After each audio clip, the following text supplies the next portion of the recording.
कदाचित काही मंदिरं अशी प्रकाशात आलेली नाही. आता हे एक छोटस मंदिर आहे, पण हे दगडीय बांधकामात आहे. तुम्ही बघू शकता, सुंदर असं मंदिर आहे. छोटस आहे, फार काही प्रसिद्धी नाहीये, काही बॅनर वगैरे नाही, पण तुम्ही आता आलं की असं दगडाचं बांधकाम दिसेल आणि शिव मंदिर आहे. तर ही शिवलिंग आहे आतमध्ये, पण खतरनाक आहे काम.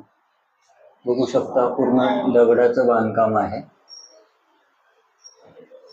आणि इथं असं कुठली बॅनरबाजी वगैरे नाही, कुठलं जास्त तामझाम नाहीये. त्यामुळे हा मंदिर बऱ्यापैकी पर्यटकांच्या नजरेस पडत नाही, पण मंदिर छान आहे. आज आपण अशा ठिकाणी आलो, एक छोटस मंदिर आहे, शिव मंदिर. फार प्रचलित प्रसिद्ध नाही, पण मंदिराचं जे बांधकाम आहे ते विशेष आहे, आकर्षक आहे.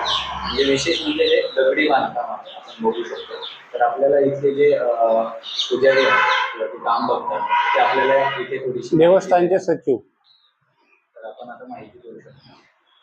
हे एक पुरातन मंदिर आहे. 1154 ते 57 दरम्यान बनवलेले हेमाद्री पंतांनी, रामदेवराय राजाच्या कारकिर्दीमध्ये हेमाद्री पंतांनी बनवलेले मंदिर आहे.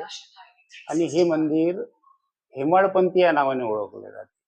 याचं वैशिष्ट्य एकच आहे की या मंदिरासमोर काळभैरव मंदिर आहे, जसे काशीला आहे. त्या हिशोबाने हे विदर्भाची एक काशी असल्यासारखं मंदिर आहे. त्याच्यापेक्षा जास्त काही माहिती एवढंच आहे. जेवढं हेमाडपंथी मंदिर आहे त्या तुलनेत त्याचा जेवढा विकास व्हायला पाहिजे तेवढा झाला नाही. प्रकाशात नाही, विकास चालू आहे. आता आमचं बांधकाम पण कालच लेआउट टाकलेलं आहे आणि त्या लेआउट नुसार आता 2 दिवस 900 वर्ष. 900 वर्ष. हा.